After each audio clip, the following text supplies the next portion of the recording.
We have a crisis in the world, tremendous crisis, and also crisis in our consciousness, in us. I see the urgency of change, radical revolution, mutation in the mind. I see it. It is necessary. There is complete quietness of the mind, and that which is silent has vast space.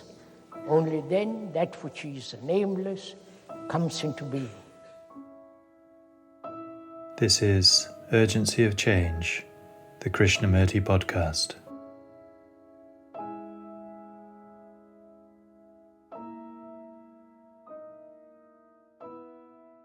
Logically, sanely, I observe that nobody can help me. It is not that I become cynical, it is a fact. And so, am I willing to stand alone? Hello and welcome to episode 142 of Urgency of Change. Season 3 of the Krishnamurti podcast continues with the format of extracts carefully chosen from the philosopher's talks. Each weekly episode focuses on a theme explored by Krishnamurti, and the aim is to represent his different approaches to these universal topics. This week's theme is help. Upcoming themes are attachment, the immeasurable, and achieving. This is a podcast from Krishnamurti Foundation Trust, based at Brockwood Park in Hampshire, UK. Brockwood is also home to Brockwood Park School, an international boarding school offering a personalised, holistic education for around 70 students. It is deeply inspired by Krishnamurti's teaching, which encourages academic excellence, self-understanding, creativity and integrity. Please visit brockwood.org.uk for more information. You can also find daily Krishnamurti quotes and videos on Instagram and Facebook at Krishnamurti Foundation Trust. If you enjoy the podcast, please leave a review or rating on your podcast app, which helps our visibility. This week's episode on help has 4 sections. The first extract is from Krishnamurti's 7th talk in Bombay, 1964, titled, "We have always sought help from others." Society is always in a state of corruption.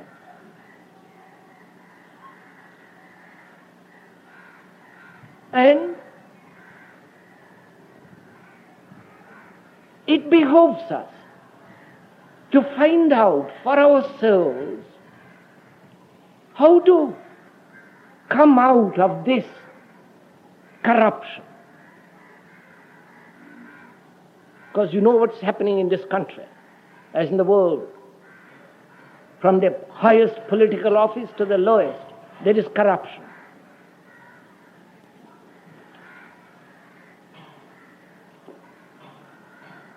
Everywhere in the world of art, music, there is tradition, there is no creation.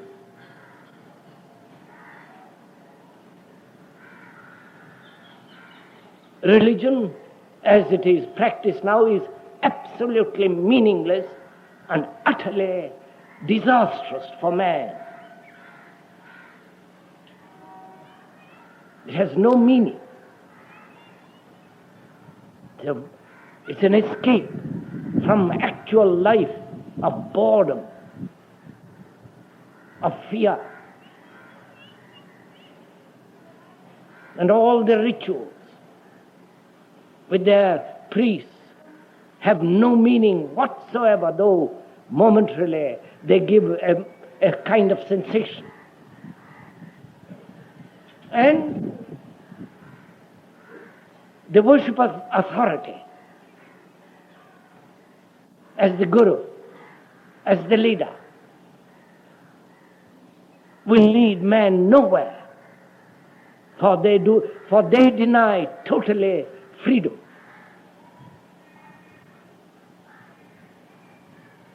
So these are some of the problems.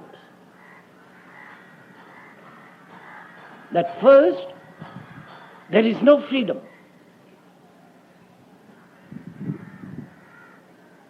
And you have to work to have that freedom.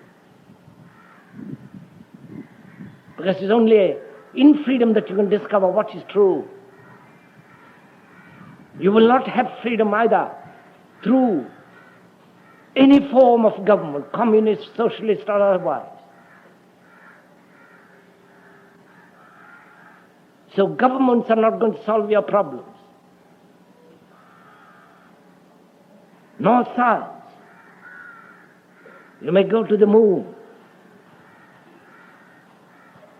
or go into the bowels of the earth.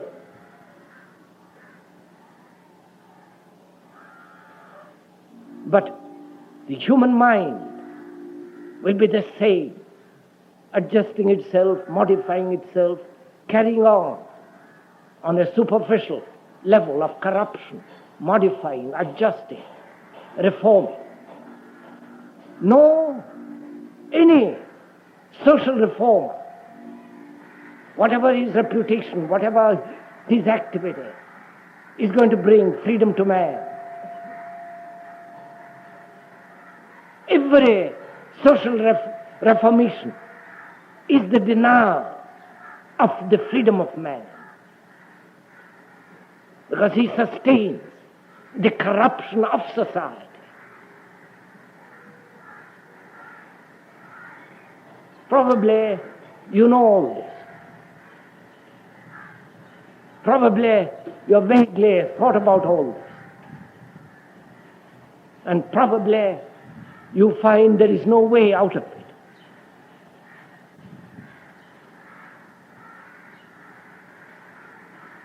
So we are going to find out for ourselves if there is a way out of this chaos, this corruption, this utter decay. We have looked to outside agency as God, to some authority, spiritual authority, to help us out.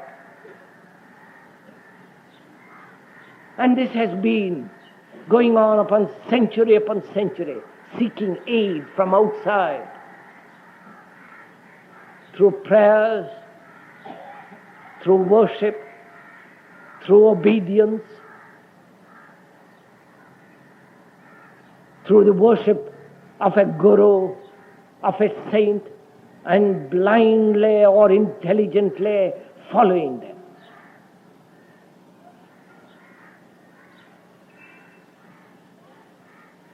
We have tried so many ways to escape from the chaos which man has created, which you and I have created. It is the result of our activity.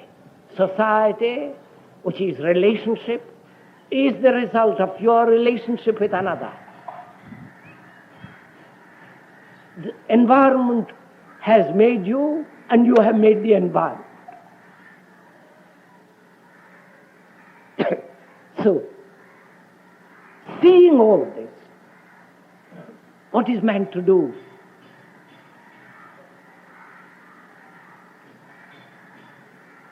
There is no escape.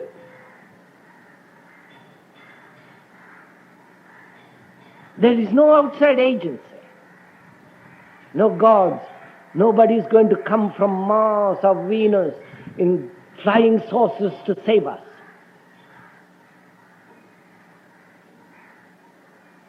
No religion, no belief, no dogma is going to purify the mind and the heart so completely that you come out of this with beauty, with extraordinary sense of compassion and love.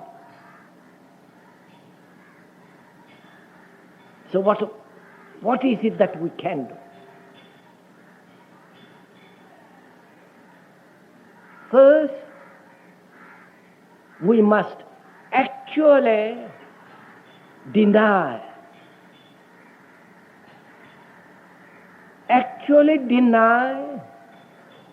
religion that as we know actually deny society as it is. I mean by society the psychological structure which is part of society, of which we are. Deny that totally. Deny completely, with all your mind and heart, authority.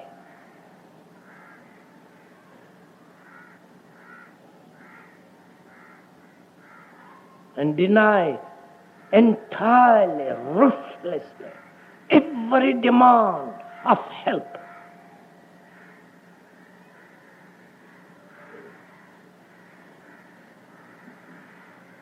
Because when you seek help, that is, through an outside agency beyond yourself, please listen to this. Because we're all in a state of misery, confusion, conflict, and we want to be helped. We want somebody to tell us what to do. We want some guidance. We want to take somebody's hand in this darkness who will take us to light.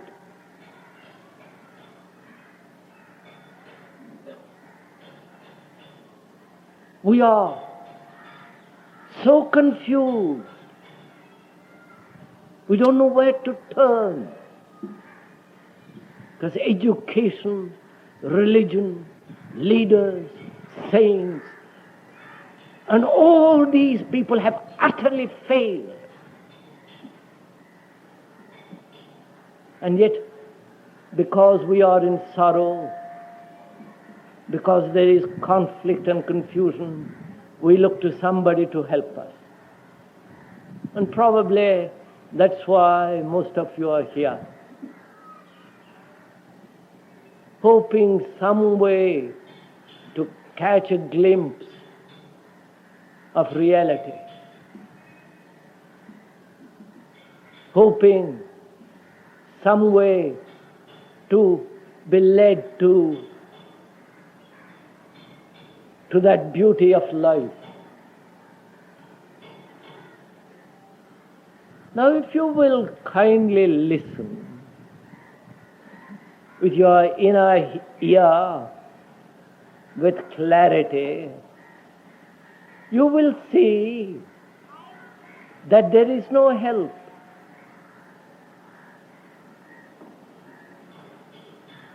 The speaker cannot help you. He refuses to help you. Please understand this. Go with it slowly. He refuses totally, completely to help you.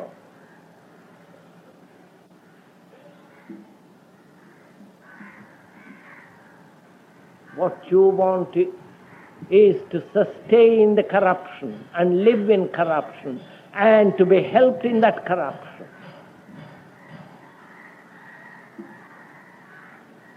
You want to be helped little bit, to live comfortably, to carry on with your ambitions, with your greeds, with your envies, with your brutalities, the everyday existence, and modify a little there, to become a little more rich, little more comfortable, little more happy.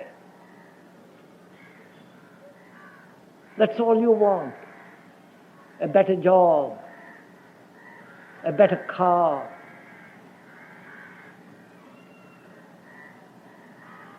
a better position. You really don't want to be completely, entirely free of sorrow. You don't want to find out what is love and the beauty of it, the immensity of it. You don't want to find out what is creation. So what we really want when we say we want to be helped is to continue in a modified form in this wretched world with the ugliness of our lives, with the brutality of our existence, with the everyday conflict. That's all we know, and we cling to that, and we want that modified. And anybody that helps you to live in that field, you think he's a great man. He's a saint.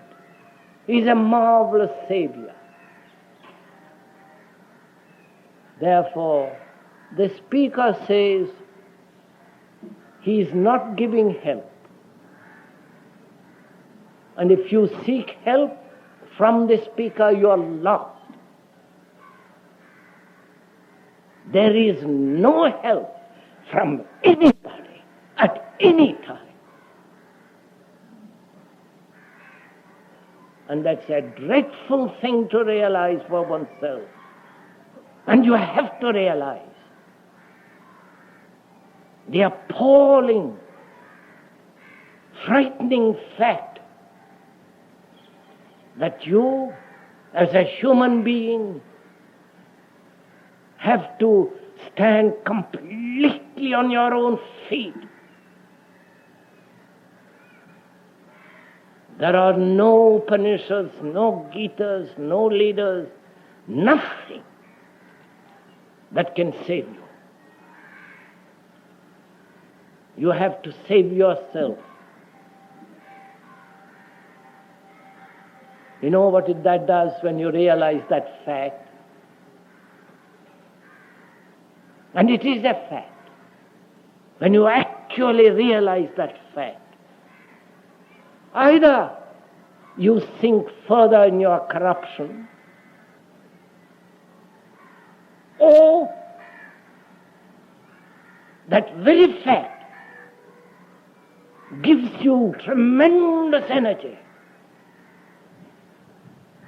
to break through the network of psychological structure of society, break through,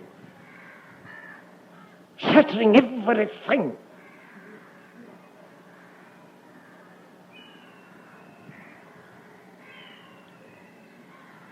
And then you will never seek help because you are free. A free man, a man who is not frightened, who has a clear mind, whose heart is vital, strong, energetic. He doesn't want help. And we, you and I, we have to stand alone, completely, totally, with no help from anybody, because you have sought help politically, religiously, from the gurus, socially, every way, and they've all betrayed you.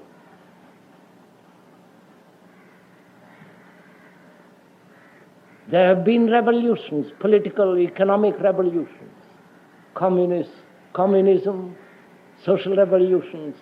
They are not the answer. They cannot help you. Because they bring more tyranny, more slavery. It's only when you demand complete freedom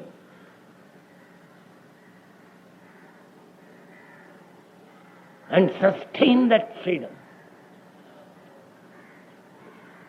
then only you will find through operational approach the reality. And it is that reality that will set man free, and nothing else.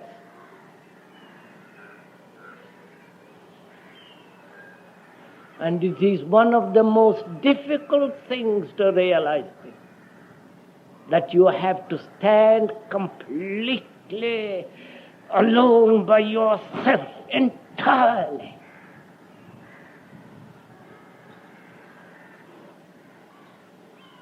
Because it's only the man who is free that can cooperate. And it is the man who is free that says, I will not cooperate.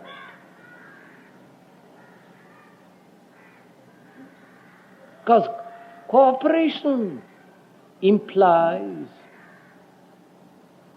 as it is generally understood, cooperating round a person, round an idea, or for an utopia. Round authority of a person or the authority of an idea as the state. If you observe that kind of cooperation, it is not cooperation at all. It is mutual benefit, and when the authority changes, you change in order to derive your benefit from that. So it's a compulsive form of adjustment. We are talking of authority, of cooperation, of something which is entirely different. Because man must cooperate. We can't live without cooperation. Life is relationship. Life is cooperation.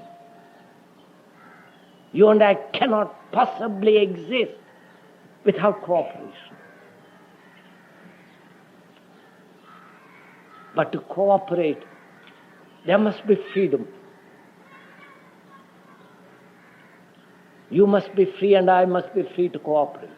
Freedom doesn't mean doing what we like and being ruthless and all the rest of the stupid reactions connected with that word.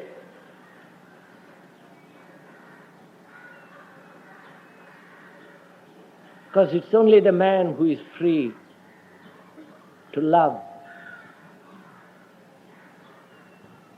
who has no jealousy, no hate, nothing he wants for himself, for his family, for his race, for his group. It's only such a man who is free and knows the full significance of love and beauty. It's only that man can cooperate.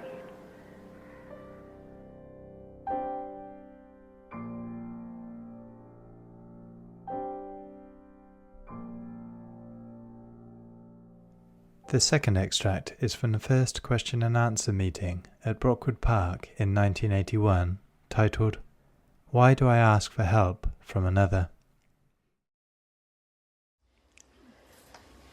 The question is asking, why is it that human beings, from time immemorial, from the most ancient Hindus and the Egyptians and afterwards other civilizations, why through all these periods of time, why has man followed somebody?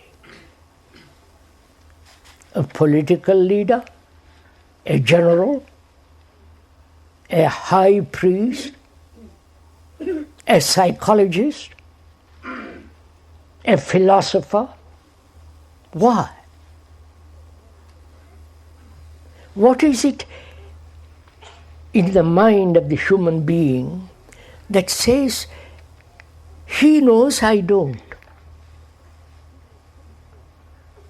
Because he knows he will help me to live a different kind of life. Help me to get over my pain, my sorrow, my anxiety, and so on and so on. So, one being confused, the other is not, at least I think he's not. Most gurus are, but we attribute to them all kinds of fanciful, romantic nonsense. So there is this first point. I don't know, but you know. At least I think you know. You have the reputation. There are lots of other idiots like me following. And the greater the following, the more I feel it's accurate, because so many people believe in that kind of stuff, and I follow. That's one thing. Also, the leader, political, religious, as the gurus, and so on, they have assumed certain authority, whether it's logical, reasonable, sane, or illusory. They have assumed certain authority. They have received from the guru, superior guru, the rest of it. Apostolic succession, and also the similar thing in Sanskrit in India. This is an old game played by all the priests in the world, the leaders. So that is the question. Question is, why human beings follow another? Let's inquire into it.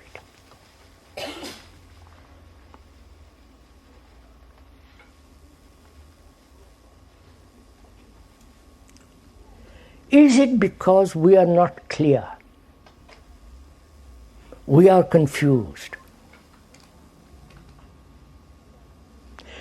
And I am confused. Suppose I am confused and I choose you as my leader. I choose out of my confusion, not out of my clarity.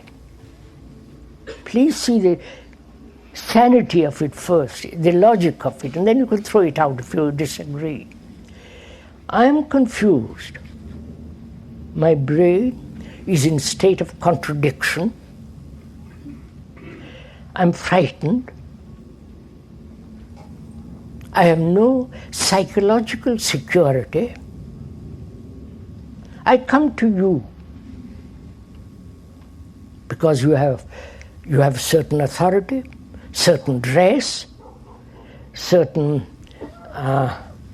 paraphernalia around you, and I come. I'm impressed by the dress, by the people, by the whole setup. And you assure me that surrender yourself to me and I will save you. Right? Give yourself over to me, because I know you don't, so I'll help you. And I'm only too willing and gullible, because I want comfort, I want some security, I want some hope somewhere on whom I can depend, in whom I have trust, in whom I know, or perhaps I think I know, that he will guide me, help me. And he is only too willing to help me. It begins very gently.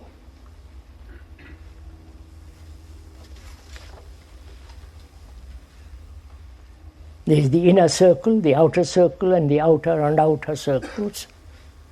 And gradually, that help becomes dependence. And I depend on my guru, on my priest, on my leader, the political leader of all the various countries. I don't know why we are slaves to the politicians all over the world. I don't know if you have been inquired into it. We have elected them, or they have assumed power in the totalitarian states, and they put their thumb on you, and for the rest of your life you are stuck. Or in the democratic world, it's every 5 years, 7 years, you change. But it is the same. You elect them out of your confusion, and there they are. They are confused. They The game is played. Every 7 years or 5 years this goes on. And it happens the same thing with the gurus. I don't like that guru, but I like the other one.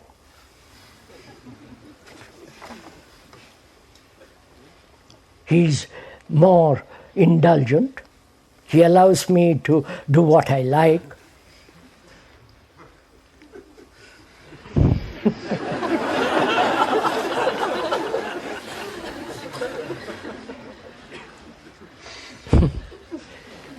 You know, many gurus have come to see the speaker at many times.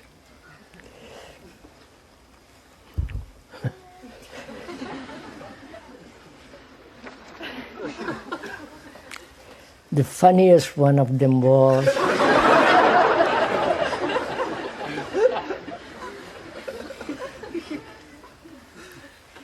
he had been in that particular country for many years, and he came to see me with all the robes and beads and all the rest of it. And he said, he saluted me most respectfully because he assumed I was the guru of gurus. And he said, "Sir, I have been in this country for many years. I have talked all over the different parts of this country. I have a large number of followers, but I've run out of ideas."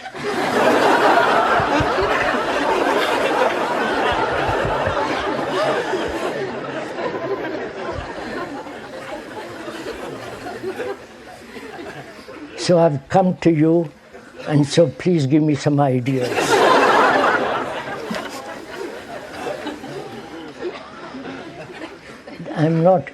We're not joking, but this was an actual fact.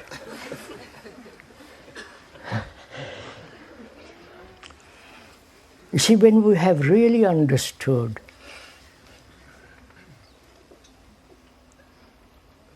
why we follow, why a guru assumes authority, why he demands so many things, or allows another follower to throw off his inhibitions, doing what they like. Sex, the whole performance, ugliness of all that. I naturally feel that there is somebody whom will help me. So why do I ask help of another? That's the real point. Apart from joking about all this is a very serious problem. Because they are multiplying, these gurus, with enormous wealth. Think of a religious man having enormous wealth and property, millions and millions of dollars, thousands of acres, hundreds and thousands of followers. What is wrong to allow such a thing to happen in a world that is already so utterly destructive, so degenerating, to allow the so-called religious people, who are really not religious, to acquire such wealth, such power. And because they have enormous amount of money, they bribe, you follow? They slip through all the regulations and rules. So, why do we allow all this? Why do we allow terrorism, for example, which is spreading? And is it because we are slack, indulgent,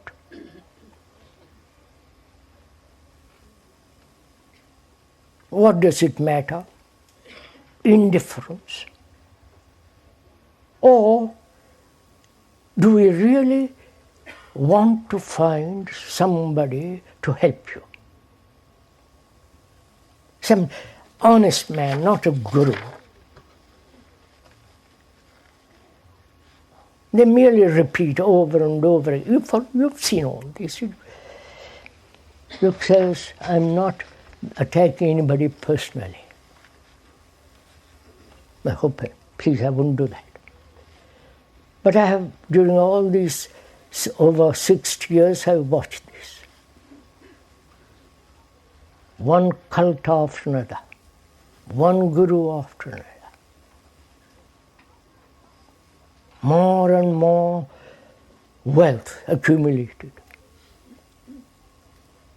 Private planes, and they're all religious people. So the world has gone mad. And we are helping these people to go still madder. So we come back to this question. Why do I want help from another? If I am physically sick, I go to a doctor.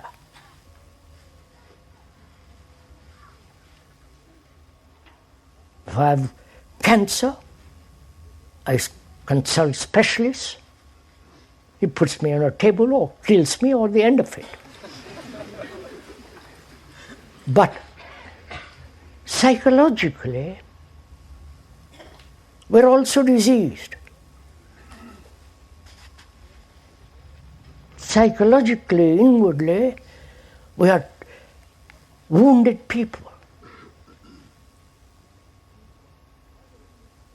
And we hope others will cure us. And this has been the story of mankind. From the ancient civilizations, from the Sumerians and so on, till now, we are still doing the same. We are psychologically unhealthy. And we are depending on another to cure us. And we have not been cured. That's the first thing to realize. You can go from guru to guru to guru, as so many are doing, so thoughtlessly. And we are still unhealthy psychologically at the end of it. So if we realize, first, be aware that we are inwardly unhealthy. I'm using that word in most without any further meaning than that. Wounded people, disappointed people, lonely people, full of pain, anxiety, sorrow. That's all indication of unhealth, lack of health. Now, can anybody cure you of it? You understand? Historically, from the very ancient times, man has always looked to somebody else. And up to now, they are still doing the same. Which all indicates that nobody outside can cure you. Nobody. Your saviors, the Buddhists with their Buddha, and the Hindus with their and so on.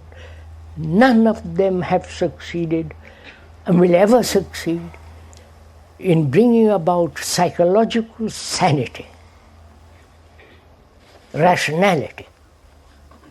So that if I realize that, right, logically, sane, if you observe all this, then what am I to do? That's the real question. What am I to do when I have discovered that nobody can help me? Prayers, meditation. Wait a minute, I must be careful here. Meditation is very important in life.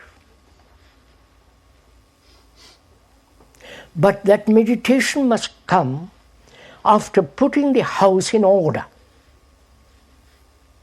Your house inside. Otherwise, it merely becomes an illusion, leads to illusion of fanciful images and all kinds of silly experiences that have no value at all.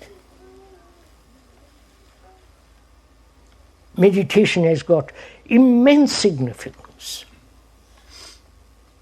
when the house is in complete order. But we have turned it the other way around. We meditate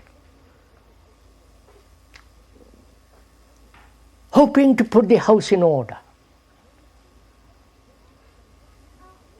Or meditate hoping some kind of miracle will take place that will put the house in order. My order, the house being myself, oneself.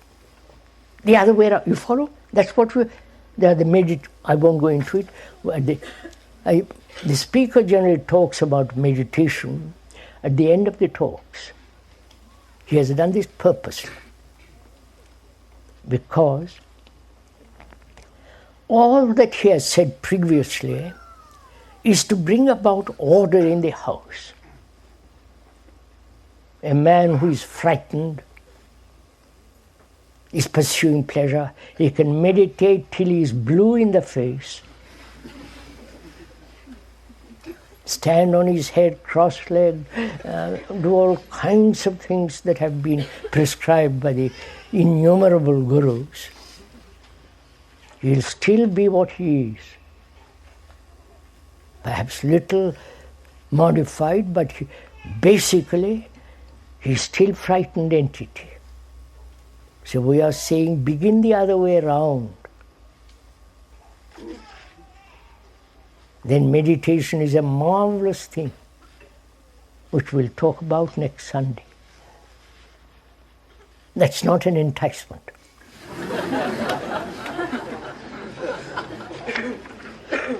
So,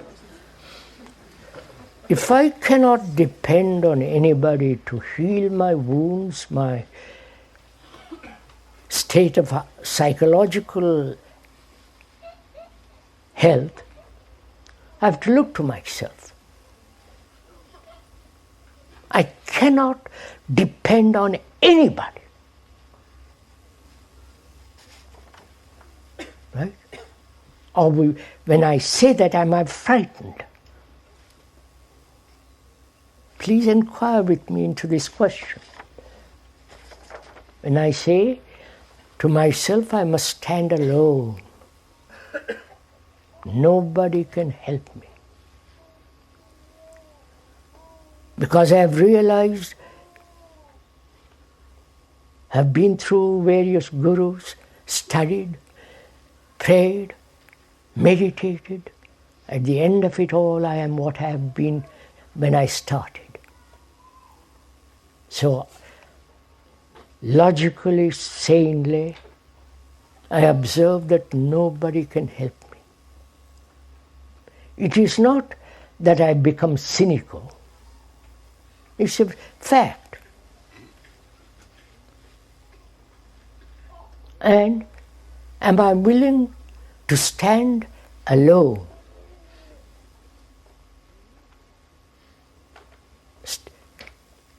I need companionship. I need to talk to somebody.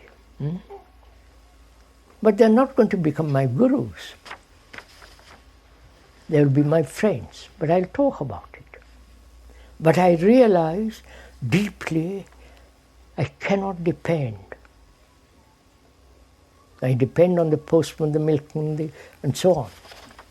But inwardly there is no dependence. Because I realize also that attachment, which is to give oneself over to the Guru, that very attachment leads to corruption. Right? I don't know if you have noticed this. Any form of attachment to any person, to any belief, to any ideas, to any country and so on, must inevitably breed corruption. So I realize all that. So what am I to do? Can I be a light to myself?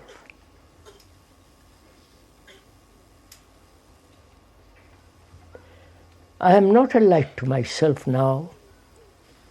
I am a confused entity, which are talking to that. Personally, I am not. We're talking about it together. I am a confused entity. And you tell me, be a light to yourself. I understand that very well, logically, intellectually, but I am not a light to myself, because I am terribly confused, deeply wounded, unhealthy psychologically. I'm unbalanced, neurotic, romantic, sentimental. So I take all that in. I am all that. So what am I to do? To study myself, I must have a book about myself. And you are willing to give me that book. You understand? And I refuse that book. Because what you write is myself. You are writing out of your confusion, like most psychiatrists. Sorry, don't tell me. So, I have to have a mirror in which I can see myself. I hope you're following all this. We are talking together. We are investigating the question. I have to have a mirror in which I can see exactly what's going on.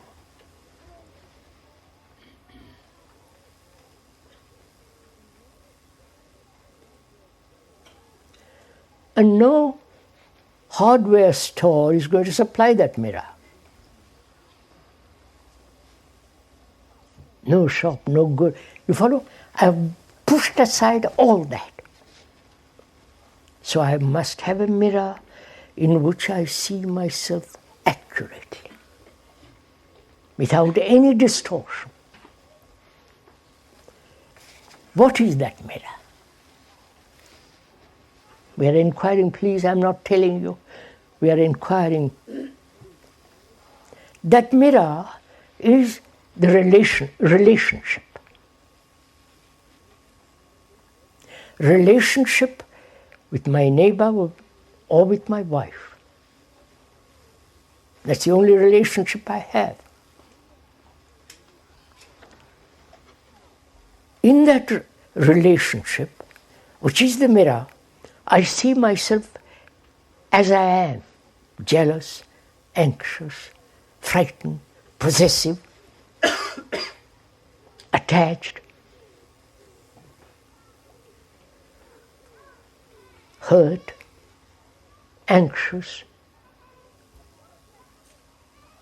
The more I'm anxious, the more I'm attached. My family becomes all important. So in that whole relationship, I begin to see myself accurately as I am. My sexual demands, my arrogance, my vanity, the ugliness of what I am, all assume that I'm extraordinarily beautiful. But the mirror shows me I'm not. So, what is shown in the mirror is far more important than what I should be. I wonder if you follow all this. The mirror doesn't show me what I should be. That's the beauty of that mirror. That mirror shows me exactly what I am. I may turn away from it. I may escape from it, which we generally do. But if I want to, if I say to myself, nobody can help me, then I am looking at that mirror. And that mirror is showing what is, not what should be. And perhaps I don't like what is.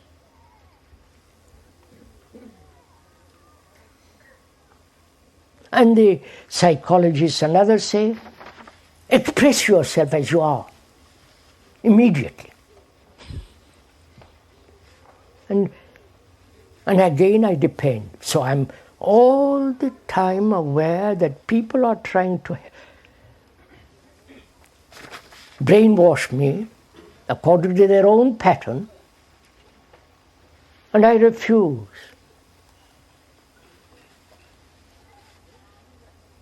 And I begin then to have a great deal of vitality, naturally.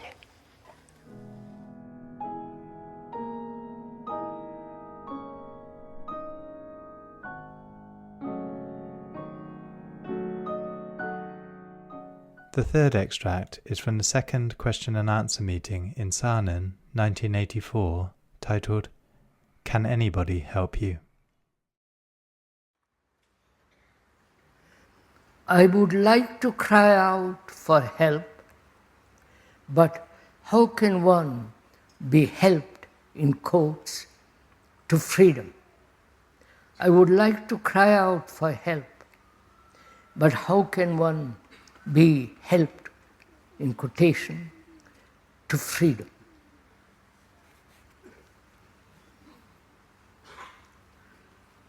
There are moments and days, periods, when we want to be helped.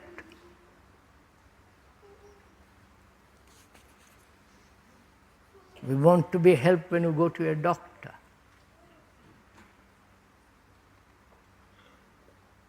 We want to be helped when we have a disease, when we have been troubled by talking over with somebody. We're always in the world, whether here or in Asia or different parts of the world, we're always wanting to be helped, right? And there are those who give you help, the priests, the vicar in the local village, the Pope, those gurus who say, I'll help you. There are all those people in the world who are trying to help others. Because people are wanting help. This is apparently natural response to all their travail and to their misery, unhappiness. Probably most of you, one may most respectfully point out, you are all perhaps wanting to be helped. Perhaps. Some may not. And why do you want to be helped?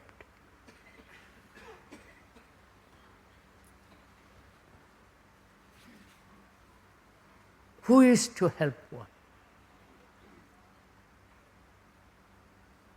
This is really quite a serious problem.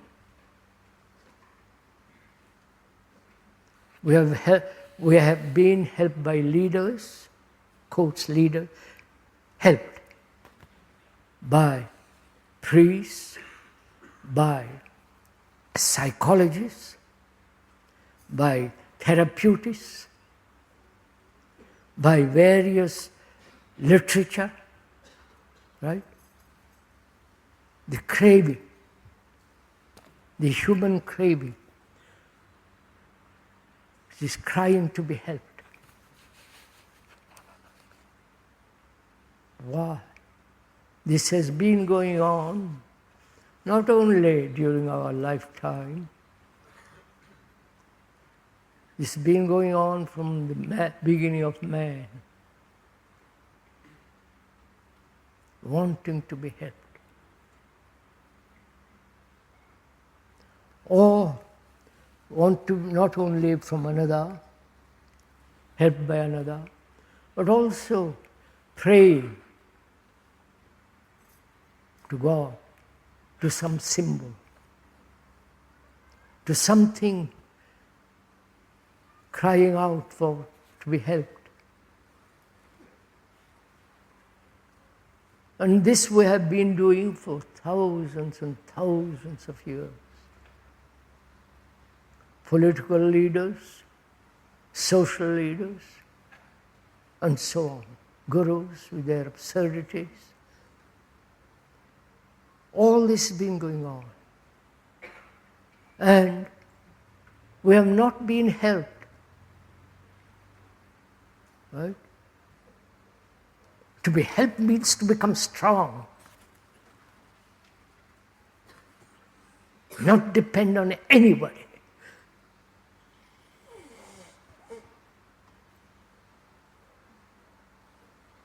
To see things objectively, very clearly, not personally.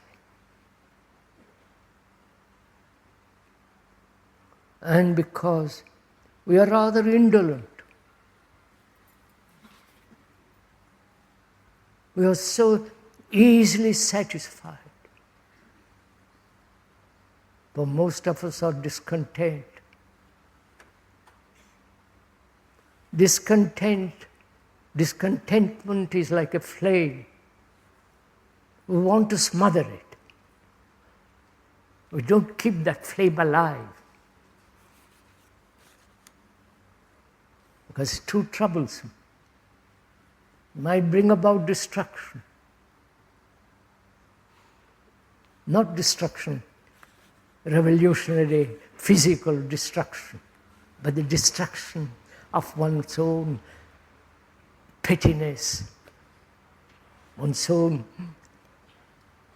uncertainties, and so on.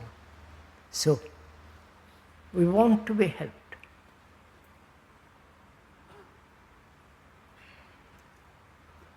And there are people who are helping us. Therefore, they're keeping us permanently in a state of not being able to help ourselves.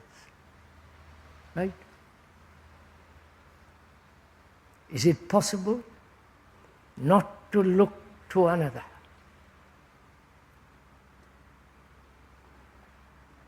Not to look to books, to nothing.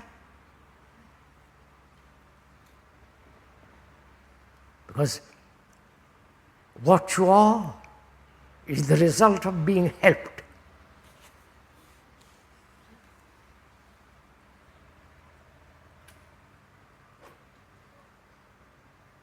If you say to yourself, I'm going to understand myself, I'm going to watch myself, see exactly what I am,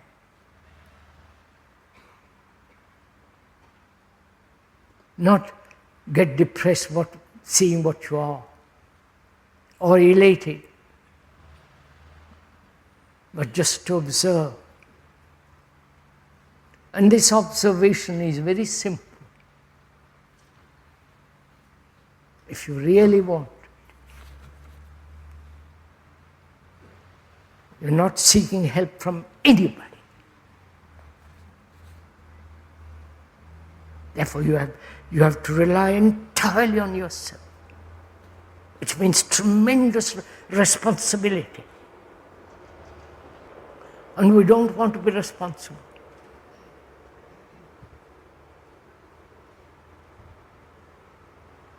This is one of things that's happening in the world. We are becoming less and less responsible. Because we say the politicians will see to it. The economists will see to it. If we are troubled, the psychologists, the therapeutists, and the all the rest of it.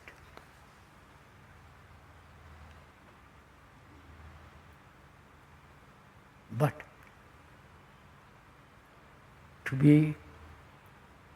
to have the ever-flowing, living, the depth and the understanding of this movement called the self, which can be perceived very clearly in the mirror of relationship.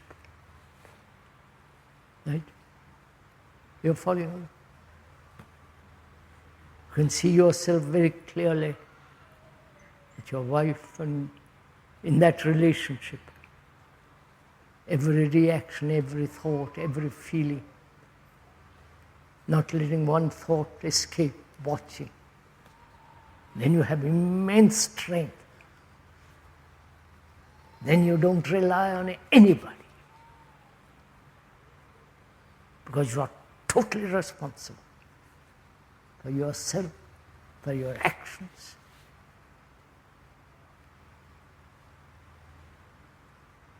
And that demands a great deal of energy, not wasting energy.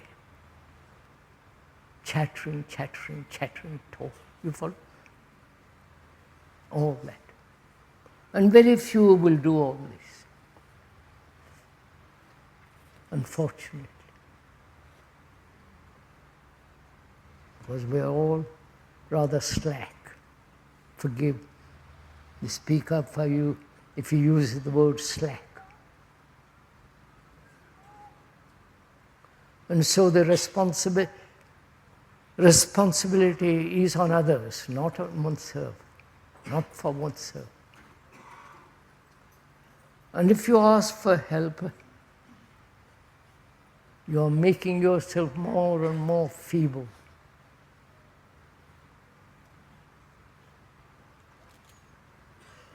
If you have a headache, as I'm afraid most people have, some kind of neuralgia and so on, you take immediately a pill.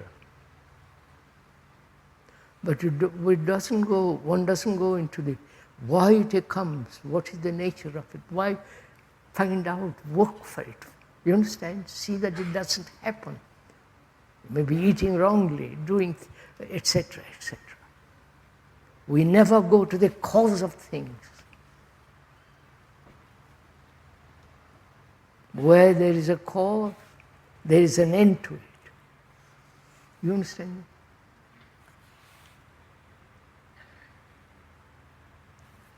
One drinks tremendous lot. Next morning you have a hangover, headache. And to overcome that headache, you take a pill. And the next evening carry on. You follow? This is the way we live. Highly sophisticated world we live in. And therefore, to ask for help to make oneself more feeble, more irresponsible, more dependent. Whereas if you are totally responsible for yourself, everything that you do or that you have promised to do, never find an excuse and so on. You understand? So that you are stand on your own feet in dignity and responsibility.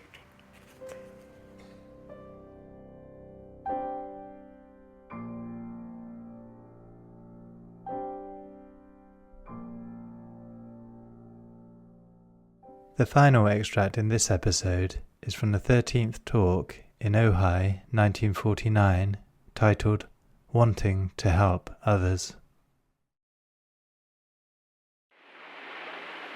What is it when we mean by help another? What do we mean by that word? Like the word service, what does it mean? You go to the gas station and he serves you, pay him. But he uses the word serve like all the business people.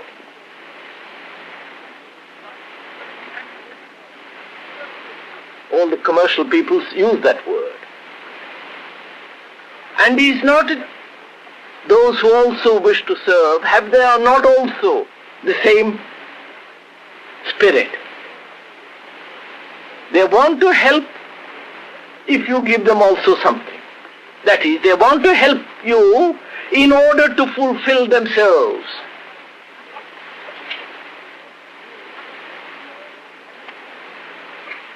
And when you resist, you begin to criticize, they feel frustrated. In other words, they are not really helping you.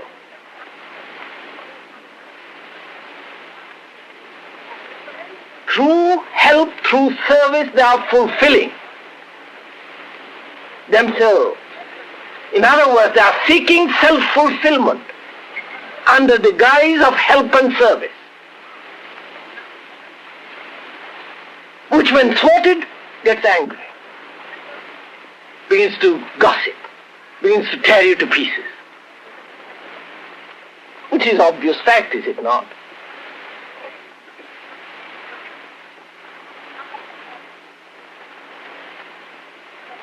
And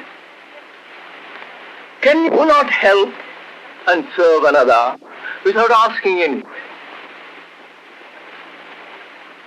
Which is most difficult, which is not just easy, say yes, it can be done. When you give something to somebody, a few $100, haven't you something with which you are tied? Don't you tie that $100? Hasn't it a tail?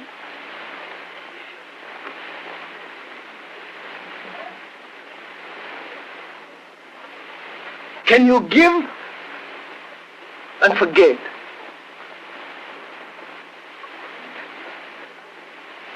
This giving from the heart is real generosity.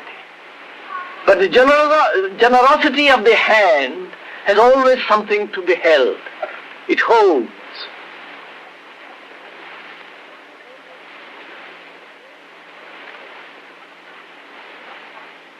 And similarly, those who want to help,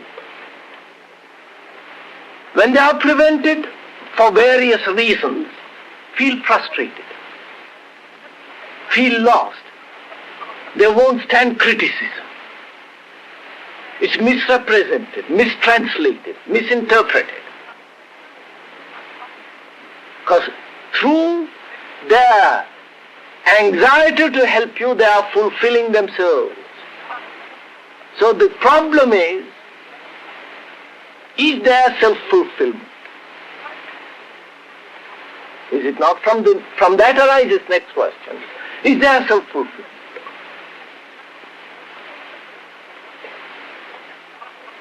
Is not that word self-fulfillment contradiction? When you want to fulfill yourself in something, what is that something in which you are fulfilling? Is it not self-projection?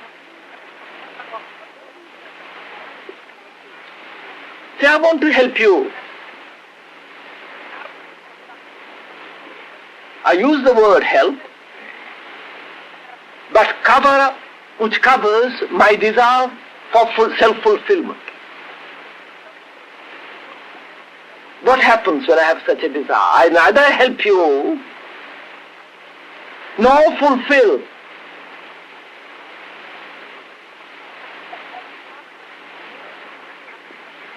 Because to fulfill means with most of us to have pleasure in doing something which gives me gratification. In other words, self-fulfillment is gratification, is it not? Superficial or permanent gratification. As long as I am seeking gratification, which I call self-fulfillment, can gratification be permanent? Obviously not. Surely, when we talk about self-fulfillment, we mean a gratification that is more deep, more profound than the superficial. And can gratification ever be permanent? And as it can never be permanent, we are changing our self-fulfillment. At one period it is this, and later it is that. And ultimately we say my fulfillment must be in God, in reality. Which is reality we make as a permanent gratification. So in other words, we are seeking gratification when we talk about self-fulfillment. And instead of saying, I want to help you in order to gratify myself, which would be too crude and we are too subtle for that, we say, I want to serve you. I want to help you. And when you are prevented, I feel lost, I feel frustrated, angry, irritated. Under the guise of help, service, we do a lot of monstrous things. Deceptions, illusions. Therefore, those words need examination, like self-fulfillment, like help, like service. And when we really understand it, not just verbally, deeply, profoundly, then we will help without asking anything in return.